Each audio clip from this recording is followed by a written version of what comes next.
ચોમાસાની ઋતુમાં શહેર વડોદરા નહીં પરંતુ ખડોદરા હોય તેમ ભાસે છે।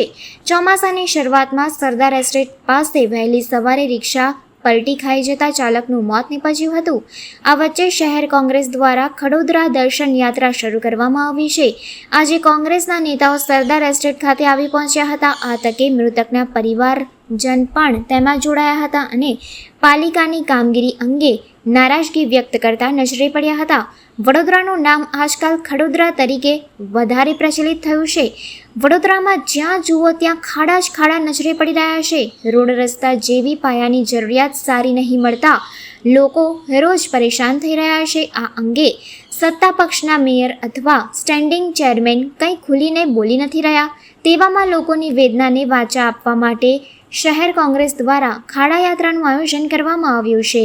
આજે શહેર કોંગ્રેસ પ્રમુખ ઋત્વિક જોશીની આગેવાનીમાં સરદાર એસ્ટેટ પાસે રિક્ષા ચાલક માટે યમરાજ બનેલા ખાડા નજીક વિરોધ કરવામાં આવ્યો છે। સાથે જ મૃતકની આત્માને શાંતિ માટેની લાગણી દર્શાવવામાં આવી છે। વડોદરામાં પાલિકાનું તંત્ર ખાડા ભરવાનું જે ગતિથી કામ કરી રહ્યું છે તે જોતા આ ચોમાસું તો શહેરીજનોનું ખાડા વચ્ચે જ પસાર થઈ જશે તેમ લાગી રહ્યું છે। હવે ફરી કોઈ નિર્દોષ નાગરિક ખાડાના કારણો સર પોતાનો જીવ ન ગુમાવે તે માટે પાલિકાનું તંત્ર શું પગલાં ભરે છે તે તો હવે જોવું રહ્યું। મારા ભાઈનું નામ વસાવા અનિલભાઈ હતા। એ સવારે ઘરે જતા હતા એ ટાઈમે ખાડો આવી ગયો અને રિક્ષા પલટી ખાઈ ગઈ। એમાં એમનું મોત થયું છે। આ જાયગરીત બનેલું છે। આ એમને પૂરી એ ખાડો પૂરી ગયો સરદાર સ્ટેટ 4 રસ્તાના પાસે।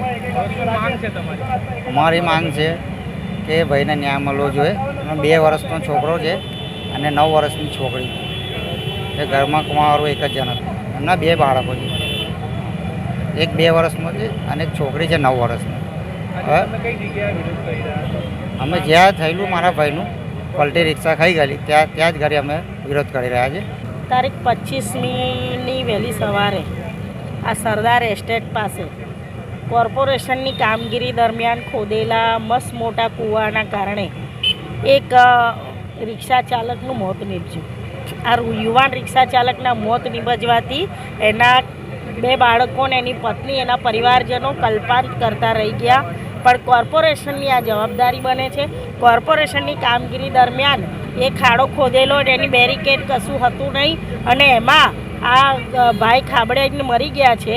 તો કોર્પોરેશને એ ત્યાં એના પરિવારને સાંત્વના આપવા જવું જોઈએ, આર્થિક સહાય આપવી જોઈએ। યુવાન દીકરી છે, માછી પરિવારની છે, તો એને રહેમ રાહે નોકરી પણ આપવી જોઈએ જેથી કરીને એના નાના બાળકોનું ભરણ પોષણ કરી શકે। એટલે અમે આજે અહીંયા એટલા માટે જ ઊભા છે કે મરનાર યુવાનને શ્રદ્ધાંજલિ આપીએ।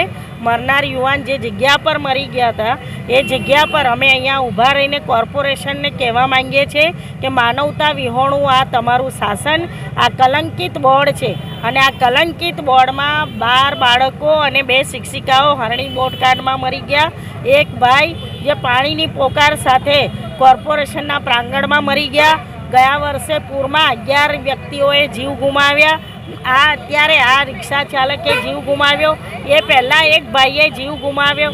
તો આટલા બધા જીવ આ કલંકિત બોર્ડમાં નિર્દોષ નાગરિકોના જ્યારે લીધા હોય ત્યારે આ કલંકિત બોર્ડ પ્રત્યે અમે ખરેખર એવી ભગવાનને પ્રાર્થના કરીએ છીએ કે લોકોનું રક્ષણ આવે તમે કરજો, કારણ કે આ લોકોને રક્ષણ કરવાની તો કોઈ દાનત છે નહીં।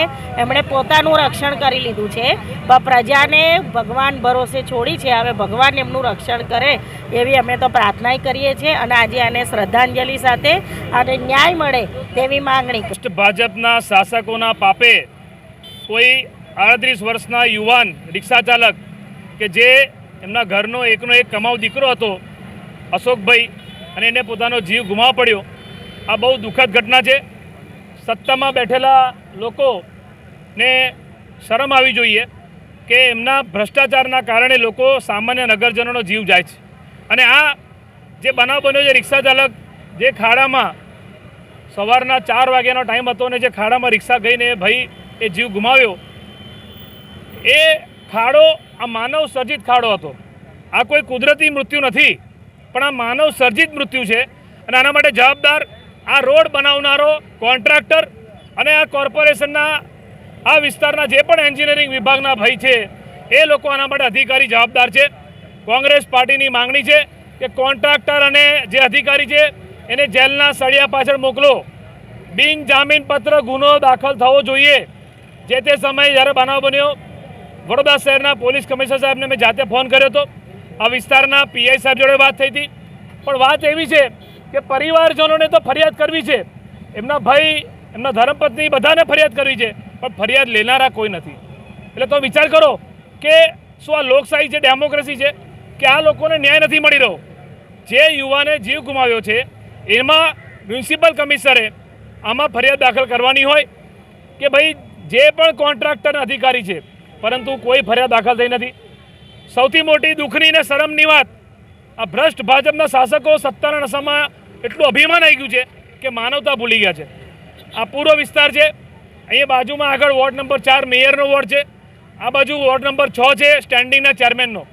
કોઈ પણ આ વોર્ડના કોર્પોરેટર હોય કે મેયર કે ચેરમેન કે ભાજપનો કોઈ નેતા આ પરિવારને સાંત્વના આપવા નથી ગયો, નથી મળવા ગયો. એટલે તમે વિચાર કરો કે માનવતા ભૂલી ગયા. માનવતા મરી પરવરી છે આ લોકોના રાજમાં. અને ગત વર્ષે જ્યારે વડોદરા શહેરમાં પૂર આવ્યું હતું ત્યારે 12 લોકોએ જીવ ગુમાવ્યો હતો. ત્યારે પણ આ કોઈ શાસકો મળવા ના ગયા. એના અગાઉ જે હરણી બોટકાંડ જેવી ઘટના થઈ, 14 નિર્દોષ લોકોએ જીવ ગુમાવ્યો, એ પરિવારને પણ ન્યાય નથી મળ્યો. એટલે આ લોકોને ખાલી સત્તા જ જોઈએ છે, ભાજપના નેતાઓને ખુરશી વાલી છે. અને એમાં તમે જુઓ કે જે ભાજપના કોર્પોરેટર જે પણ વડોદરાના જોઈ લો, કોઈ પબ્લિક કોર્પોરેટરને ઓળખતી નથી, કારણ કે ઉપર પેલા સાહેબને જોઈને વોટ આપ્યા. હવે પબ્લિક જ્યારે કામ માટે યાદ કરે છે તો નથી કોર્પોરેટર આવતા, નથી સાહેબ આવતા. કોંગ્રેસ પાર્ટી ખાડોદરા દર્શન યાત્રા લઈને નીકળી છે. આજે 4થો દિવસ છે અને આજે અમે આ સરદાર એસ્ટેટ ખાતે જે યુવકે જીવ ગુમાવ્યો એના માટે અમે અહીંયા દેખાવ કરી રહ્યા છે અને એને શ્રદ્ધાંજલિ આપવા માટે પણ કોંગ્રેસના તમામ પરિવારજનો અને એ જે યુવાને જીવ ગુમાવ્યો એના પરિવારજન, એમના ભાઈ, મારી સાથે રાજેશભાઈ, એ બધા એમના જે મિત્રો છે એ પણ અહીંયા આવ્યા છે.